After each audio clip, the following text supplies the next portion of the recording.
let's get rambling.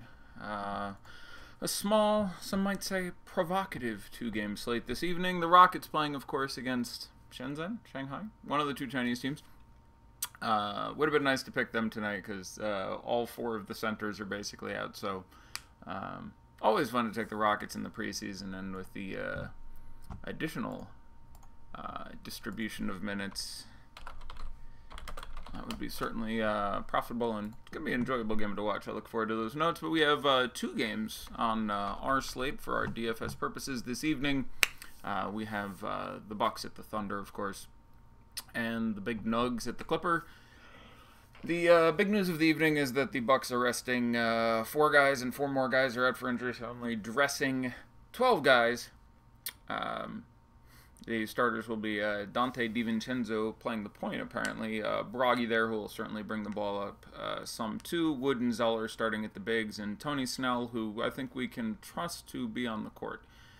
The available bench players are only John Henson, Matthew Dellavedova, Pat Connaughton, Shabazz Muhammad, Jalen Morris, Sterling Brown, and Tim Frazier. And of those, we are looking at the first preseason game for 2 of them, and several others I would be surprised to get significant minutes. So the biggest news here or the biggest factor here that I don't think people are necessarily looking at is that even of those 12 guys, there's definitely 4 of them who are going to end up playing under 20, maybe 5. So all those starters should see appreciable minutes. The bench player that should make your socks roll up and down the most is the Muppet John Henson himself. That's Jim Henson. Anyway, John Henson, part of Team Wind Farm. I loved that Bucks team a few years ago that had Henson and Giannis and Larry Sanders. It had 3 guys who literally were made out of pipe cleaners. I used to call them Team Wind Farm because they looked like one of those big white fans that generates energy or collects energy from the wind. But yeah, all those 5 starters are compelling for one reason or another. Wood is going to be somewhat chalky. Looked very good in Summer League. Looked good in other preseason games. Clearly comes with an upside. Has as much buzz as anyone on this team. The 3 highest owned guys are going to be DiVincenzo, Brogdon, and Wood. But the other 2 guys are not out of play because everyone in the starting lineup is going to get 26 minutes, and North, a couple guys are going to crack 30. Again, they're going to have to run small, or there's just not enough bigs there. Wood and Zeller are both starting. They're starting Wood, who is primarily a center, power forward. So Henson is really the only big off the bench. The other players on the bench are Dellavedova, Connaughton, Shabazz Muhammad, Jalen Morris, Sterling Brown, and Tim Frazier. Those are not big dudes. Those guys are primarily about my size. So, they're going to run small a little bit. You'll see Snell shift down to the 4 for some of his time on the court, but those bigs are all looking pretty good. So Zeller makes a perfectly equitable move off of Wood. Now, obviously against the Thunder, center, not a matchup we're ideally looking at exploiting. Both of the bigs, honestly, because both Steven Adams and Pat in different ways are not matchups you want to be spending a lot of time against. But first of all, I can put us a little bit more on Henson, who's going to get these slightly easier matchups off the bench. Neither Jeremy Grant nor Nerlens Noel total and complete pushovers, but a little easier than the starting unit that they'll be going up against. So certainly some reasonable strategy to move on to Henson instead of Wood or with Wood. I mean, there's a real chance that all these guys create some appreciable value. There is basically no salary cap on FanDuel. You can exceed it if you really try and just spend every dollar on every person who's playing, but if you just pick your best possible lineup, you're usually going to end up with $2,000 to $5,000 left over. So, yeah, do that. Projections are up for exact my best guess on minutes totals for these guys, but both Shabazz Muhammad and Jalen Morris have played 10 to 15-ish minutes the entire preseason. They're going to see pretty limited time. Sterling Brown I don't think he was in earlier in the preseason. I think this is his first game of the preseason, coming back from injury. Same thing with Dellavedova. So, they could, if they wanted to, give Tim Frazier 20 minutes and he could actually play it. Same thing with Pat Connaughton, but a lot of these bench guys, you know, I really don't think they want to run too hard, so you could be looking at a real density of minutes on the starters. But Snell is in play. We like to make fun of him. He is in that TJ Leaf school of I don't do anything but stand on the court. Doug McDermott, he be one of them. Henson foul trouble is real on Adams. Well, it's maybe one of the reasons they're not starting him. Zeller, you know, can do a perfectly adequate job. I mean, if you look at, I mean, he's the best of the three bigs on this team. You know, fantasy points per minute. Wood is better than Zeller, but only by a hair. They're both guys who put up a fantasy point a minute or a hair less. But I'll look it up. But I bet you Cody Zeller is like 0.9 fantasy points a minute. So if he's minimum price and you think he plays 29 minutes, you're looking at 25 fantasy points. And again, all you need is some foul trouble out of one or two of the other bigs in that minute. Could even got 0.9 fantasy points a minute on the nose. Sterling Brown got 14 minutes on Sunday. He did. That's what I thought. Wilson was the one who was. I get Sterling Brown and DJ Wilson alternatingly confused on occasion. Do I think Tobias Harris sits out tonight? Yeah. So we'll get to the Clips game in a second, but it seems likely that it'll be Gortat and Tobias Harris. But there's a chance it's someone sitting a second game, or that it's like Gortat and like Montrezl Harrell is kind of a veteran by the standards of this team, but you know, that would leave them with a real paucity of bigs to actually play the game. You know, you would end up with this weird, you know, Motley Boban game. But yeah, so yeah, I don't think I would have much interest in playing Brown or Frazier or Morris or Muhammad. You could do Connaughton, you can certainly do Henson, you can certainly do the five starters. Get into some specifics in a little bit. Hamidou Diallo will get the start at the 2 for the injured Ferguson, who is starting for the injured Andre Robertson there, if you will. So they're going to start Schroeder, Hamidou Diallo, Paul George, of course, Pat, and Steven Adams. You know, Steven Adams went all the way up to 30 minutes in the last game. They went kind of in the third string. If this game stays close, it wouldn't surprise me to see them condense that lineup down to just the first and the second string. So you could get, you know, if you get 28 minutes out of Adam, you could get a pure 20 minutes out of Nerlens Noel. One of the issues tonight is that you want to play many centers, and a lot of the guys we're going to talk about are center only on DK. There's about 6 centers on these 4 teams that I'd like to play, and they're center only on DraftKings, and on FanDuel, obviously, you get 1. So you get 2, though, because John Henson is a power forward for some curious reason. But, so a lot of players like Nerlens Noel, A, are very difficult to play because we have a high density of centers and only so many spots, but B, are going to be really incredibly low owned because of the fact that they're centers on a night where there are so many playable centers. Mike Scott get a bump if Tobias is out. I have Tobias out, and I still kept Mike Scott around 14, 15 minutes. They run small a lot. They do, you know, several different things. We've seen Montrez at different positions. There's a number of guys who can fill in those minutes. But if Tobias and Gortat are out, there's certainly scenarios in which Mike Scott gets 21 minutes. I don't think I'm playing Mike Scott until I get, you know, 5, 6, 7 lineups deep.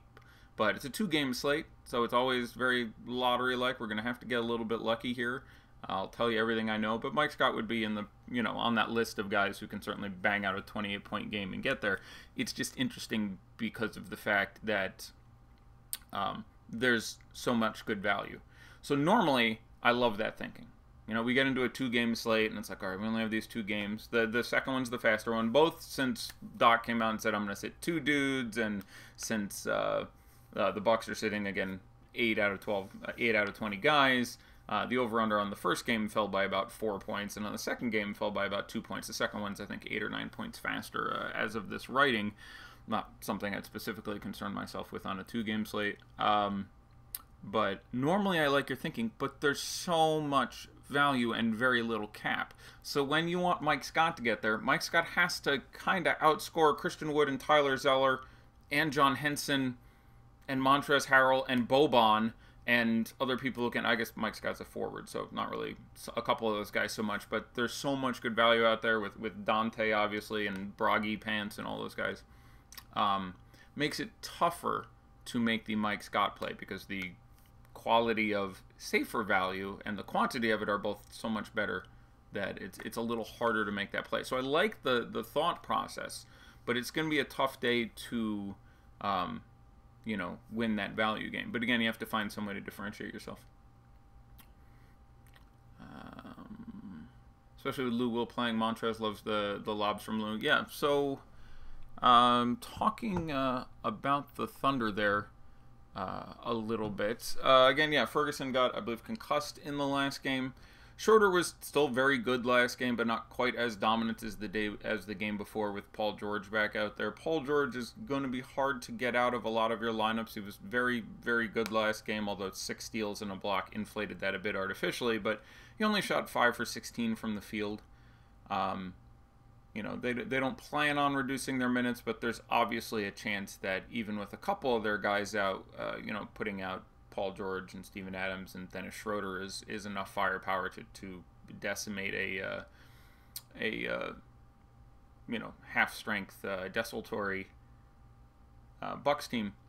But they're only Vegas favored by like 8, which is not, you know, a ridiculously high line. So you know, there's a real chance that you do get significant minutes out of these guys. So I would again play Jeremy Grant over Pat. He's been getting more minutes, even though Pat's getting the start, and he's simply a better fantasy asset. Last game, you know, Pat got the start and had 6 and 2 and a block in his 18 minutes. Jeremy Grant came off the bench and played 21 minutes and had 8 and 6 and a steal. So the ownership still definitely tilts you towards doing that. Nerlens Noel only played 13 minutes last game, but that was an artifact of him getting 5 fouls in those 13 minutes. And again, this is a pretty stellar center matchup due to both the personnel and the system we're dealing with here. So Steven Adams, another incredibly strong play at center, but again, you can only have so many. But I do expect the ownership to be really centered on Jokic because we have no cap, and Christian Wood. So Steven Adams has a very real upside. Had 40-something in just 2 games back, and the ownership is going to be really advantageous for that, even though we're just sort of picking raw points. That could work out. Other guys to talk about here. You can play Hamidou Diallo. He has had some fairly shitty games. The last game where, again, he got a pretty similar role to what he's going to have here. Turd Ferguson played 2 minutes before he got hurt. Hamidou Diallo came in and played 25. He ended up with 13-5 and a block. That's about what you're looking at. I would rank him after, even in any sort of cashy format, probably all of the starters in that Bucks game and Henson. So, tournament play. But again, the ownership will be there, and you'd much rather pivot away at, say, shooting guard than at center this evening. That's good for the first run through. You know, if I wanted to get more into that level of like Mike Scott play, Alex Abrinas would be on that level. Like I could see playing Alex Abrinas in my 10th lineup or something. You get foul trouble on Diallo, even if you don't. Last game with Ferguson out, Diallo got 25 and Abrinas still played 19. So he would be, you know, on the, and that third tier of guys. But if you're trying to actually like win a tournament by yourself, that would be a place to go.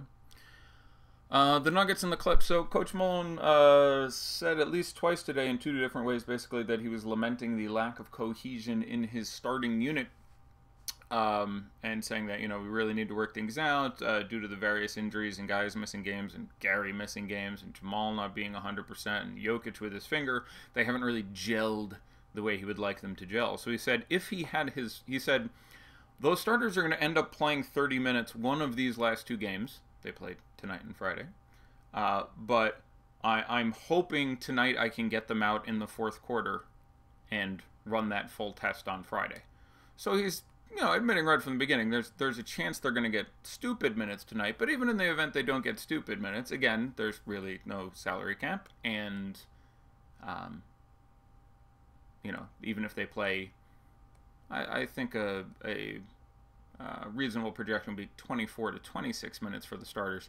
Many of them still profile pretty excellently and make interesting pivots depending on the sites. Again, randomly, Jamal Murray is a shooting guard on FanDuel, much like Bradley Beal is a point guard. Try to keep up, obviously. So that makes him more interesting. He isn't looked for there as much, and it makes point guard, there's really like 3 playable point guards on the entire site. Plum Dog on DK, he has forward eligibility and he's cheap. Yeah, you can absolutely Plum Dog. You're hoping the starters play less time, but he's going to get basically the strict backup time. But he's certainly, and again, forward eligibility makes him really sexy because you can play him alongside Jokic and Wood, or Jokic and Zeller, or Jokic and Boban. So I don't hate Boban here. And here's my theory. Now, again, he's center only everywhere. So on FanDuel, it's really tough to do because it's just gross points. On DK, it's a little compelling. He's unfortunately just a center. He's $4,500. I think Gortat sits. And I think you get 15 minutes of Boban. And in this game, in this matchup, I'd project 15 minutes of Boban for like 23 fantasy points. I don't know if anyone else remembered this offhand when looking at today's slate, but last year Boban had one amazing game where Doc left him out there for literally like 16 minutes in the second half, and I really thought he was going to die. I really wanted to make sure they had EMTs standing by and that those EMTs had an extra long stretcher if necessary, but they just left him out there in a really, really close game in, I'll say February, someone can look it up for me, between the Nuggets and the Clippers. And yeah, Boban had 18 and 6 and a couple steals and a block and, played, I don't know, 16 minutes, but it was like all in the second half. And he had, 34 fantasy points or something. He's a career like 1.5 fantasy point per minute guy, and this is a fine matchup. Jokic defense is not something you need to be worried about, especially when you just sort of tower over him. He was able to handle him pretty well. And again, I think Gortat sits. Now, I don't think you can play him on FanDuel anyway, because, it's just gross points, basically. It's hard to predict Boban to outscore Steven Adams and, Nikola Jokic. So that's a pretty tough play. But on DraftKings, if you get news Gortat is out, that's the number one stunner tournament move there, is to turn your Christian Wood, which I'm sure there's a joke about Sunday mornings and awkwardly positioning your Bible there, but you turn your Christian Wood or your Tyler Zeller or your Cody Zeller. Too many Zellers. Tyler Zeller. I said Cody before. It's Tyler. It's now on the Bucks. He was on the Celtics. There's too many Zellers. At least they're not Plumlees. Tyler Zeller. Cody is on Charlotte. Into some Boban. That's some pretty nice ownership, I would think. So Doc did come out ahead of time and say he would likely, his word not mine, rest 2 veterans for tomorrow's game against the Nuggets. Now, what the fuck? He's doing this weird where in the world is Carmen Sandiego quiz game, where's Waldo bullshit with his subs. Either don't say anything, which I can respect. I don't know why you would do that in the preseason, but if for some reason you want to keep an air of mystery, okay. Or tell them who the fuck you're sitting. Like, I completely don't understand 3 games in a row now. He's like, I'm resting 2 veterans. I'm resting 1 veteran and Lou Williams, who randomly got his own specific. It was 1 and Lou, who was definitely out. So, is Sweet Lou playing? I expect Sweet Lou to play. The only guys there who have really played every preseason game are Tobias Harris and Gortat and Montrezl Harrell, if we want to count him. But Beverly has gotten a rest, and Bradley has gotten a rest, and I'm 100% on guessing Doc Rivers' rest so far. I feel pretty good about that. And I'm going to say it's Boban and... It's Boban. I'm going to say it's Gortat and Tobias Harris. Tobias Harris is 26, but he came out early, so he's in his 7th year in the league. He used to play for the Bucks, by the way. Everyone used to play for the Bucks. So sure, I'll guess they give it to him. That makes Gallinari a pretty special play.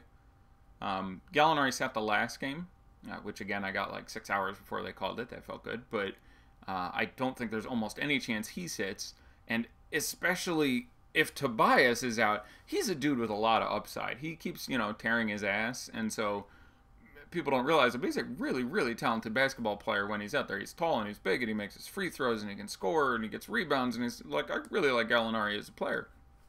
And I think he's going to be owned similarly to Tobias Harris, or pretty close, and so that's sort of the edge on FanDuel there is playing Gallo next to Paul George and not Tobias Harris.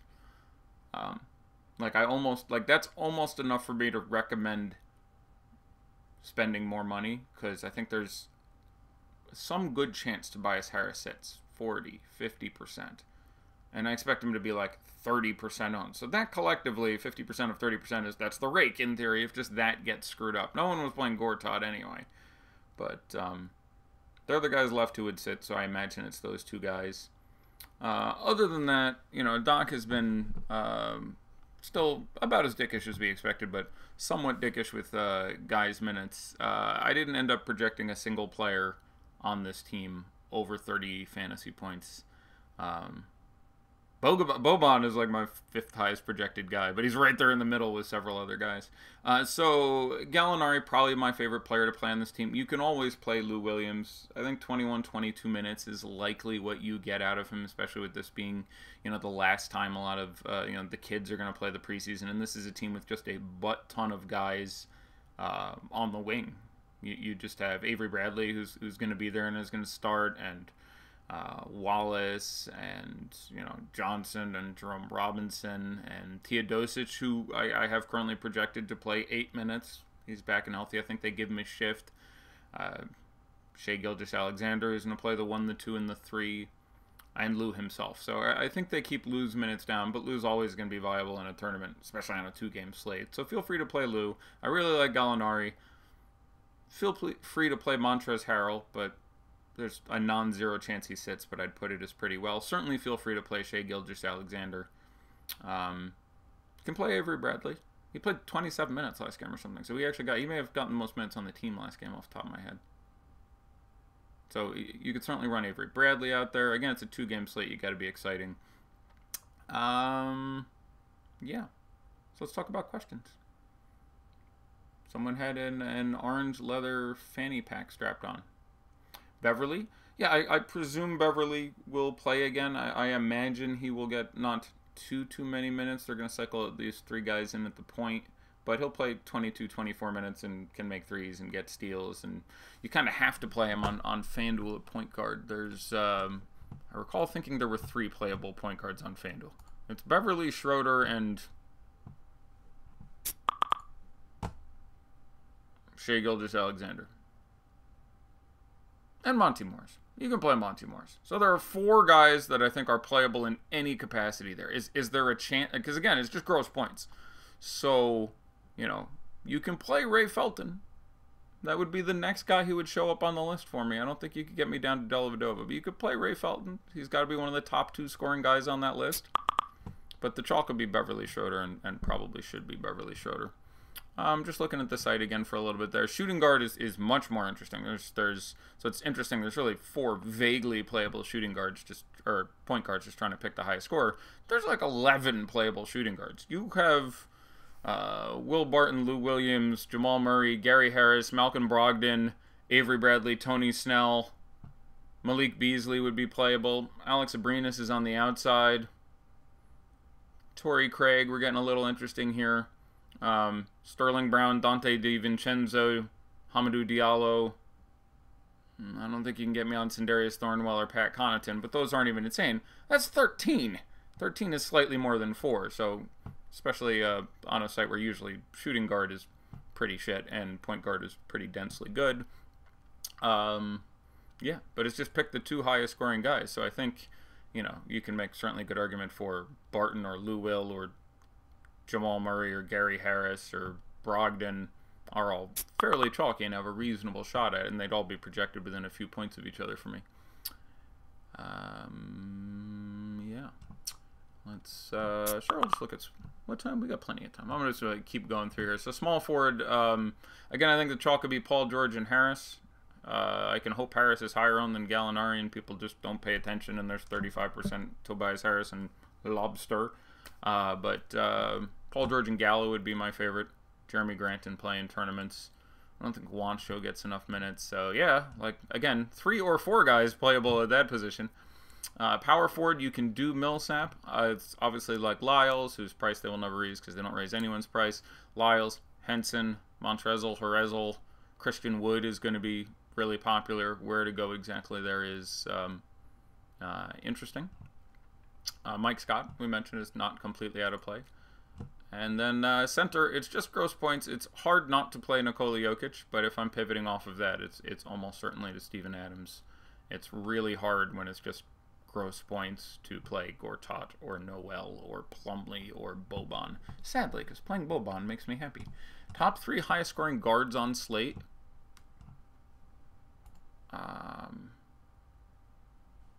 Schroeder, I think I would still have to project as my top scoring guard on the slate. You're saying guard, so we're sort of, I don't know if we're talking FanDuel still or DK, but just under my perception of guard. Oh, probably Barton if I can have him, though he does start at the 3. So if I can't have Barton, I'll probably say Schroeder, Lou Will, and Malcolm Brogdon. But again, Harris, Murray, Brogdon, Lou Will all form in a pretty narrow band. So the real question is, what ownership do you think those guys got? Let me look at some of the questions piling in here. You want to make a Twitter named Not Christian Wood. Yeah. Satanist Wood or something. Go over the Nuggets starters. Okay, the Nuggets starters are Jamal Murray, who we expect to be reasonably healthy. Again, I think they do see reasonable minutes tonight. Jamal Murray is generally better with someone out than he is alone. He's, for fantasy purposes, a better off-the-ball guy, but if he's back there and getting minutes, you know, that'll cut away a little bit from Monty Morris, who I do think some people will play, but I think there's a chance instead of getting 24, 26 minutes of Monty Morris, you end up picking up 21 tonight, so I have a little concern there. And with all, you know, I'd rather play DiVincenzo, etc. You know, Gary Harris,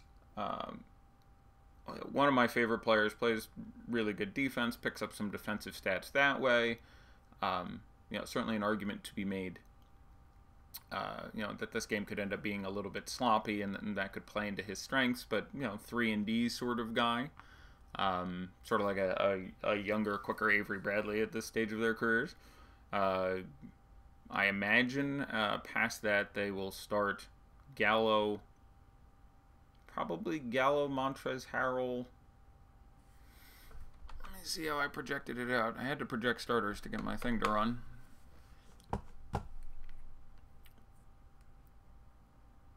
I had Beverly, Bradley, Shea, Montrezl, and Gallinari was who I thought they would start. You always get Denver guards wrong. I feel like I have to make a bunch of lineups with every conceivable combo of them. I don't think that's you. I don't think you're bad there. I think that is a reasonable phenomenon that they are, neither of them are that trackable. Now they're fairly young, but you know, there's a lot of players in this league that I feel like I can project fairly well. Like, oh, I know when he's going to be good and I know when he's going to be bad. And Barton and Murray seemingly go off at random, with the exception of the fact that Murray does get better when he gets to play off the ball more. Snell is trash. He is. Snell is trash, but it's a 2-game slate he's in play. He has the occasional 30 fantasy point game. He is going to play, I think I ended up projecting 27 or 28 minutes, but you could get 30, 31 out of him. And, you know, especially FanDuel, you get threes and steals and shit. Maybe it randomly gets there, but I'm certainly not strong advocate for Tony Snell in any sort of cash or raw points criteria. But rank Denver shooting guards on FanDuel: Murray, Harris, and Barton. I love that they're all shooting guards on FanDuel. That's absolutely hilarious for me. Raw points, I would probably rank them barely Barton, Murray, Harris. As far as the ownership goes, I imagine they're all going to end up being fairly low. Like, I think they all actually land. Barton, I think, will be the highest of them. It'll probably actually be almost in that order as well. So I do think it's Barton, Murray, Harris, but not by a huge amount. You're talking about a 1.5, 2-point differential between those various tiers. And I do think they get lower owned as they go down. So depending how deviant you are elsewhere in your evening, you could choose to suck up the chalk and play Barton there, I think. Pat Connaughton or Sterling Brown?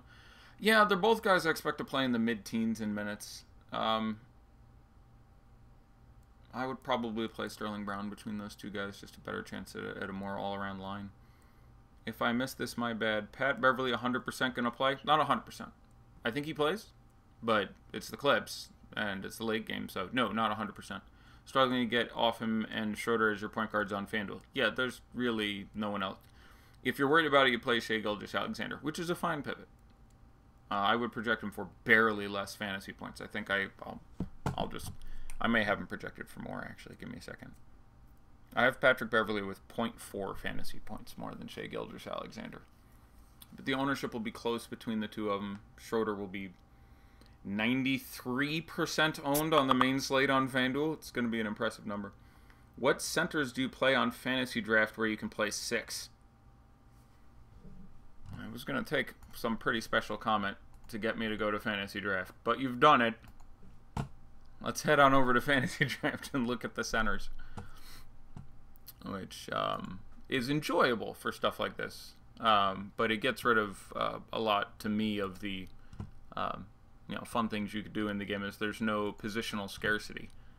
Like when you have 3 forward center spots, 3 guard spots, and 2 utility spots, it's basically 8 utility spots. Like, it's not technically, it's basically 8 utility spots. What centers would I play here? And also, like, forward center. So, Will Barton and Nikola Jokic are the same position. Small forward and center. It's just really bizarre. What 5 centers would I play here? I would play probably Tyler Zeller, Boban, Christian Wood,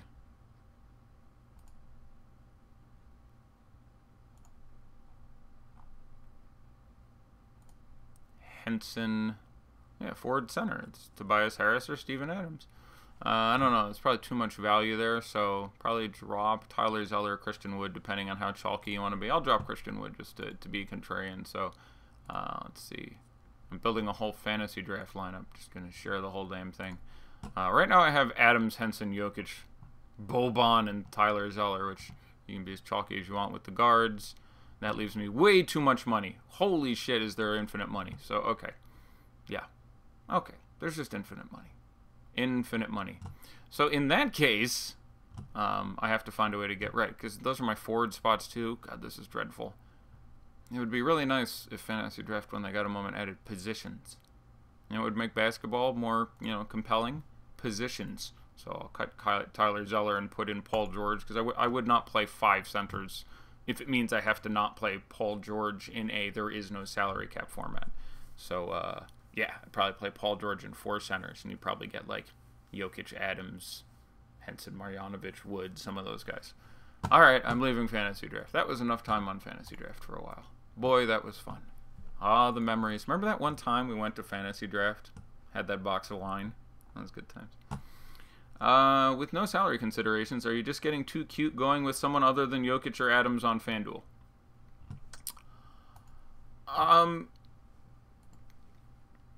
Probably. The odds on Jokic or Adams not being the highest scoring center tonight are really, really quite low, especially with Christian Wood coming in at power forward and John Henson coming in at power forward. Like, he needs to be outscored by Gortat, who I think there's a very real chance doesn't play, Nerlens Noel, Mason Plumlee, or Boban. Needs to outscore both of them. So, again, I project Jokic for north of 40 and Adams for north of 30. None of those guys, would be much more than, say, 20. That strikes me as generally too cute. Now, the ownership will be superlative, and you can get dumb game out of Mason Plumlee. Obviously, 1% of the time Jokic jams a finger, twists an ankle, and, lobster. But you really got to want it, and most times you will just lose if you do that. Please rank the power forwards on FanDuel. I think we talked about them, but we'll go back and do it again. Just raw points. It ends up actually for me being really close between Henson Lyles and Paul Millsap. They actually would have a very, very similar projection for me. And Christian Wood. All 4 of those guys are really close. I will just give you where I rank them for fantasy points. But they are all... sure, we'll do like a premium preview here. I have Paul Millsap for 25 minutes and 26.1 fantasy points. I have Trey Lyles. I can't remember what he kicked out at. I can't even find him at the moment. I could search, but that just seems lazy. I have Trey Lyles at 23 minutes and 25.3 fantasy points. I have John Henson at 24 minutes and 27.3 fantasy points. And I have Christian Wood at 28 minutes and 29.2 fantasy points. So I barely have Christian Wood as the highest scoring of those guys, thinking that he gets more time than the rest and thinking that he gets plenty of usage with, you know, running around and spending a half hour next to Tony Snell, etc. But I think there is a total of 3.1 fantasy points between the lowest projected and the highest projected of those 4 players. So by ranking, I have Wood as the highest of them, but they're all in a narrow band. I do think you get a nice ownership bonus on FanDuel where several people won't even, you know, sort of scroll down to the bottom, and it feels dirty to leave $13,000 on the table. Several people will still be smart enough to do it, and he's still going to have ownership, but not as high as it should be if people, I think, adequately and empirically actually judge the evidence at its best. Starting DiVincenzo, Brogdon, Snell, Zeller, and Wood. That's correct. Abrinas or Mike Scott for DraftKings forward spot in a GPP. Whew. We're going deep. I'll say Mike Scott. As far as we know, Schroeder is in. He's definitely in. Is there any chance of Gallo sitting instead of Tobias? I'd be shocked. There is no news of an injury, and Gallo sat the last game. So, you know, Avery Bradley at least was 2 games ago, and Lou was 2 games ago. So one of those guys sitting again would still be odd. But Gallo sitting last game and then him being like, I'll sit that big Italian dude again, would really be confusing for me. So I can't say no chance because it is Doc Rivers, but I would be very, very, very surprised if Danilo Gallinari didn't suit up. But he said, is there any chance? Yeah, well, there's a chance. You don't like Motley? I don't hate Motley. Again, center is obviously stacked as shit, and I would rather play Boban. But, sure, Motley is not out of play in tournaments. Like, it's a 2-game slate. Jonathan Motley can score 29 fantasy points in 19 minutes. At the end of last year with the Mavs going full tank, they played him 38 minutes a game, and he was putting up 41 fantasy points in some of those games. So, sure, absolutely. He could get there, but... you know, he's just raw points and likelihood to get there. My number 11 center on a 4-game slate or something. It's not quite 11, but it's like, it's funny. There are 4 teams here, and there's, you know, 10 good centers is pretty amusing. On DraftKings, he's a small forward. Sure. I'm just talking about not so much in DFS, just getting enough points. Like, how many raw points would I, because he, you know, frequently plays at the center. But there's, you know, not impossible that Toby sits and he gets in there and randomly picks up the start. You are winning $15K tonight. Congratulations. Is there any chance of Gallo sitting? We did that. Yeah, I know he's small forward eligible on DraftKings, which I don't think I've ever seen him play at the 3. Certainly seen the 4 and the 5. Higher owned on DK, Millsap, or Barton. I think Barton, because again of our big density here and Paul George ubiquity, I imagine you will end up with slightly higher ownership on Will Barton. But good question. Let me go back and look at that there YouTube chat. I don't know. I'm not. How many minutes is Motley projected for? Not many. I have big models projected at 7 minutes. But again, I have extra time projected for Montrezl and Boban, and I think they run small a lot. You know, I have 15 for Boban, and I think they run a lot of kids out there this game. And Montrezl's going to get himself 20. But yeah, I have Motley as barely. There's a non-zero chance Motley does not play. Like, they are reducing the rotation. We're coming to the end of the preseason. I think he plays. But there's 10-15% chance Motley doesn't step on the court, and they just reduce the rotation by 1 more size. Pretty unlikely, especially with 2 veterans resting again, but I think he plays single-digit minutes. I think Malcolm Brogdon won't get 28 minutes tonight. There's a chance.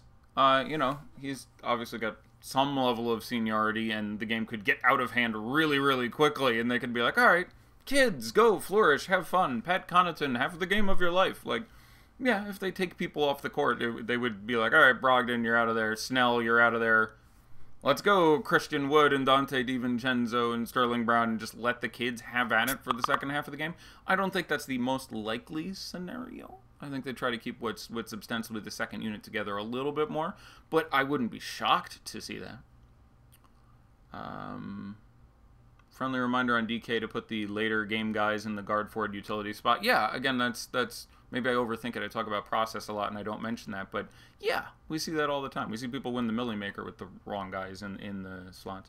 Over, under on minutes after lock, we hear Clippers news. Yeah. 6. DiVincenzo, Beasley, or Morris on DK. I would play DiVincenzo probably in both cash-in tournaments. Any love for Lou Williams? Of course, it's a 2-game slate. It's Lou Williams. I have him at 21 or 22 minutes. I can't remember which. But maybe he gets 25, 26, and he can score 2 fantasy points a minute. And God forbid, you know, and Tobias Harris isn't there, so that's a lot of open usage. And there's plenty of games where, you know, if Gortat plays, he doesn't do a whole hell of a lot. And, you know, Avery Bradley is not an offensive force at this stage in his career. So certainly Lou Williams could just, you know, go crackerjack and make 9 threes. So you think Noel can break the slate for no reason for Adams to play 30 minutes tonight? I would not be... I don't think there's more than about a 4% chance Noel outscores Jokic. It's going to be injury or some really severe foul trouble. But, yeah, Steven Adams, they can be like, okay, you know, you guys are demolishing these kids, come out, and Noel can absolutely go the fuck off. I love Noel in tournaments. He's just really hard. He's really hard to play on FanDuel. But if you told me, you know, Noel is going to get 26 minutes, like I projected him for, I believe, well north of a fantasy point a minute.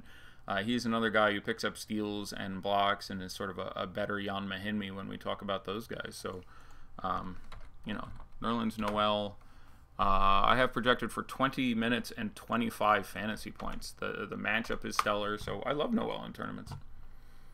How do I feel about Delly? I don't think he gets enough time. I think, you know, they're going to give lots of time to DiVincenzo running the point, and then Frazier's going to pick up some, and then Bragi is going to sort of be doing it maybe by himself at some point, or denominally doing it at some point, even though there's another point guard in there. So, do I like Millsap? I think Millsap is fine. Again, there's a ton of power forwards who I've projected in the same narrow band. He is the number 4 or 5 guy on offense of that team. He's another year older. He probably plays the least minutes of all the starters. It'll be him or Harris almost certainly. But again, it's a 2-game slate. So in my raw points best lineup, am I playing Millsap? Definitely not on DK. You can argue it on FanDuel, where it just comes down to price. I still think I had him as my number 4. But again, number 1 was 29 fantasy points. He was 26. So I like Millsap fine. Christian Wood, favorite for GPP. Christian Wood's going to be really, really popular. But there's no reason not to play him in anything. But he's going to be really popular. He costs the minimum or 4,200, and I have him projected for almost 30 fantasy points. But he's going to be 40, 50, 55% owned. So, you know, saying favorite for GPP. No, in tournaments I would probably rather play Henson. I might even rather play Zeller. What about Beverly on LAC? Yeah, Pat, I expect to play. I expect to start. I expect to see 24 to 26 minutes. You know, FanDuel, I think he's fine. Just raw points. I'd have him out there next to Schroeder. DraftKings is just a tournament pivot, but certainly there's a chance that, you know, that game stays legit and he hits an upside. It's a 2-game slate. There's very few guys who are out of play. And the only question you really need to ask yourself is whether or not the upside exists and is good enough relative to the ownership. So Pat Beverly makes plenty of sense on FanDuel, as I said. And on DK, he's going to end up being 17% owned, and there's enough upside that math works out. Minutes projection for Frazier, I want to say 16 or 17. Lou Will, I just did a minute and a half ago. DK, GPP, 5.3 left forward. Who should I play? Plumlee already in the power forward spot. That was a lot of talking. Let's see what we can see.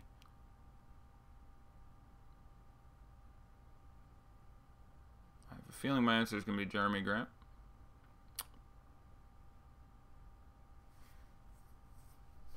Yep, Jeremy Grant.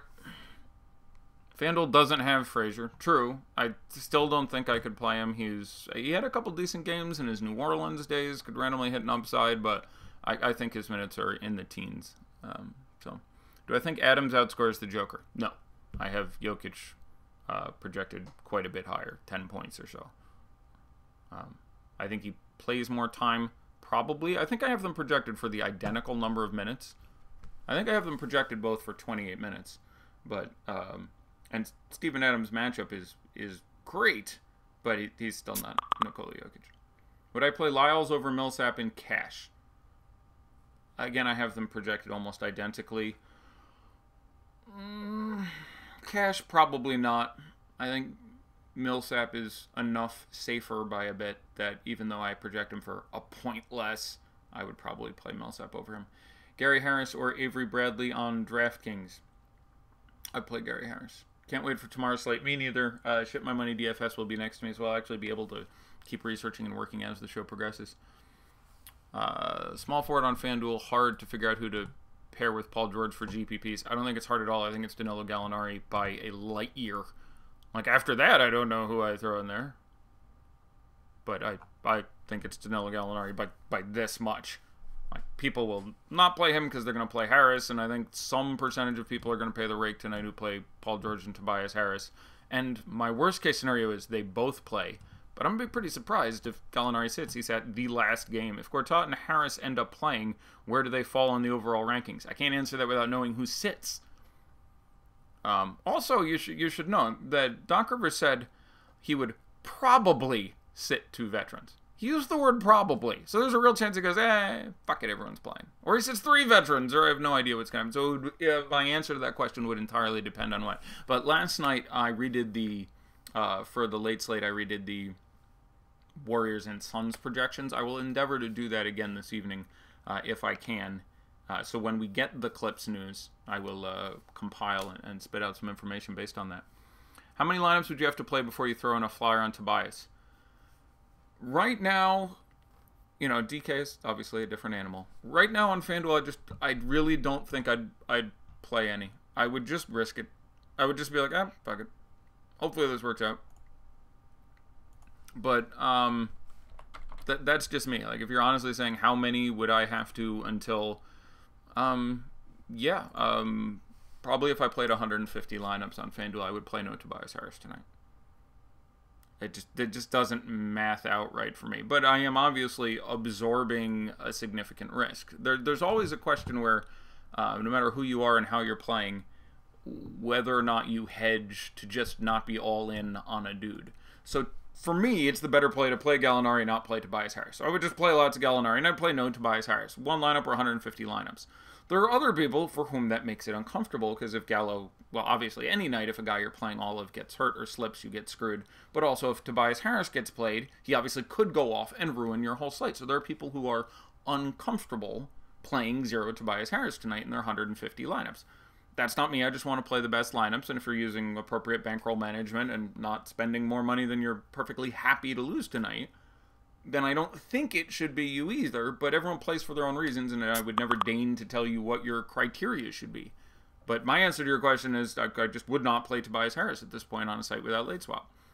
Yeah, and if you want to, I think that's just fine. Again, DFS is great because, much like basketball, there's a million ways to be good at it.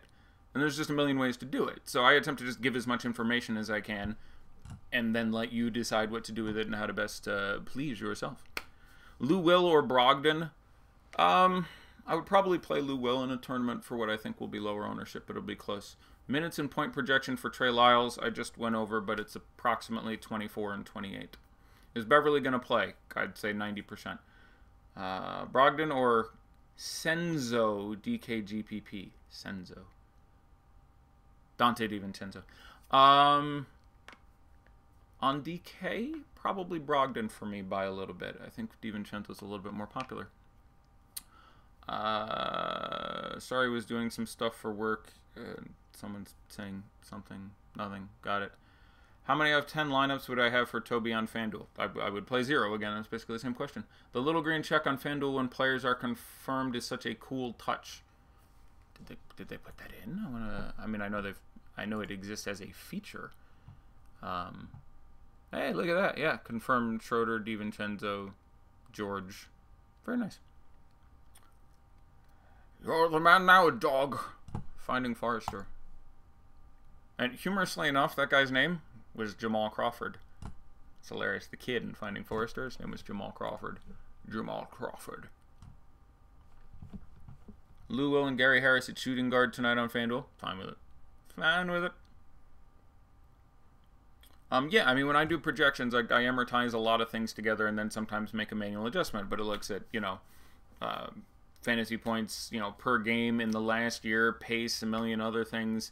This matchup, any historicity, throws it all together and spits out a number, and all those guys end up being in the same way. Alex Abrina is listed as out tonight for rest on the pregame lineup sheet. Get your Abrinas out. If you had any Abrinas, get them out. Get them out. 8 o'clock on the nose. Son of a bitch. Andy Puente with the news. 14 seconds post-lock. That's a kick in the pants. I seriously doubt we had any appreciable Abrinas ownership, but I totally didn't despise him. Let's look at some ownership. On DK, there is an $80,000 tournament. The Excellent Eights. Looks like it filled. Bully for you, DK. Let's get some ownership. Paul George, 83%. It's about what I expected. I do want to see Dennis Schroeder's ownership on FanDuel, and I can check that out right now. Hold on, I got to log in and find it. See if I have a FanDuel lineup I can have. I do. 7 DK on FanDuel. That's some nice tournament sizes tonight. Wow. I wonder how much of that is based on everyone just got paid from football. Dennis Schroeder, I said 93%. I sold it short, 95.1. Oh, you brave 4.9% of fee people. Mustard yellow is so me. Mustard yellow is... It's not mustard yellow, brother. It is gold, I believe, according to the official gold and burgundy or whatever the Cavs colors are. But thank you. I appreciate the compliment. Yeah. 25.1 ROI last night. 2 lineups, 17th. You the man. Yeah, it's been a much better series of days. Sunday was not great, but Friday was good. Saturday was ROI per dollar of, you know, 500 people following me or whatever. Might have been my best day ever. Like, the average ROI of someone who watched the show seemed like it was more than 10 to 1, which is completely ridiculous. Wood is 54%. Paul George, yeah, I was going to download the thing, and then I stopped downloading the thing because I could never miss an opportunity to tout myself.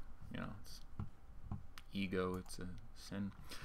Let's look at these here ownerships. Number 1, Paulie George, 83 and change. Number 2, Dennis Schroeder, 72 and change. Number 3, Broggy gets in there at 51. I thought Dante would be slightly higher owned. He is not. Broggy at 51, Dante at 41, Steven Adams at 40, Christian Wood at 36. It's pretty exciting. Hamidou Diallo, 14, Tony Snell, 10, Yeehaw, Jeremy Grant, 9, John Henson, 9. Pretty excited about John Henson at 9. Nerlens Noel at 7.5. Lobster. Sterling Brown 6 1/3. Tyler Zeller 4. Shabazz Muhammad 3.6. Dellavedova 3.3. Pat Connaughton 2.8. Pat 2 flat. Alex Abrines 2%. Someone wasn't watching the news. Giannis Antetokounmpo 1.5.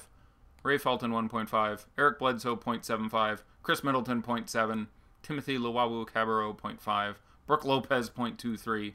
So yeah, there's about, you know, 4% of your rake back on people playing guys who are, you know, not playing.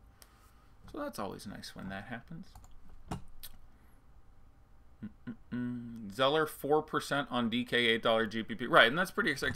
You know, like, no one's looking at Tyler Zeller. First of all, Tyler Zeller once won me like $75,000 in a night, so I'm a huge Tyler Zeller fan. I have his Celtics jersey around here somewhere. But past that, yeah, he's a 0.9 fantasy point per minute guy. They ain't got that many bigs, and if one of the other two gets in foul trouble, you could get 34 minutes out of Tyler Zeller, and he could score 37 fantasy points and completely bust the slate open. So I'm pretty excited about that at 4%. I like that quite a bit. Delhi might make us all look bad. I'd be really surprised if... yeah, it was Sterling Brown who played last game, but there's 3 other guys out there that did not play for the Bucks until recently, and so... including Dellavedova, I would be pretty surprised if Delhi came in and got 20 minutes, let alone like 30. Yeah. Yeah, no. Saturday night was the sexiness. That was good times. There's one guy at the end who had just the best lineup. He played on FanDuel. He made a $4 lineup and won a GPP with it. Turned $4 into 400. So 100 to 1, he had the best ROI. But I resent all the screenshots. There was 100 to 1, and one guy in the 90s, and a guy in the 80s, and a guy at 80, and a couple in the 60s. Like, it was It was fun to see all that come in. It was pretty good. And some of them were even subscribers, which makes me feel better, because when it's the non-subscribers, subscribers get angry and threaten to eat my child. And that's scary, because there are many more of them than there are me. All right, we're going to call that it for the day. I will be back tomorrow alongside Ship My Money DFS. I'm going to try to get myself on at 5:30 because it is a proper slate tomorrow. The FastEddieFear coupon codes to sign up to Awesemo.com are good until, I believe, the 17th.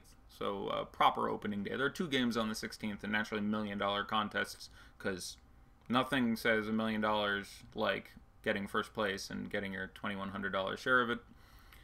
But those are good until then, and I invite you to stop by, join our award-winning Slack chat, awards pending. But seriously, good guys. They were working on this stuff all day. There's, 400 lines of people talking about the exact way the Bucks rotation was going to work out, which is good time. So, like you for that. You get access to my projections and other fun stuff we'll be announcing for the regular season soon. With that, I am FastEddieFear. Best of luck in your contest tonight. Tweet me your winnings. Tweet me your hate when it goes badly.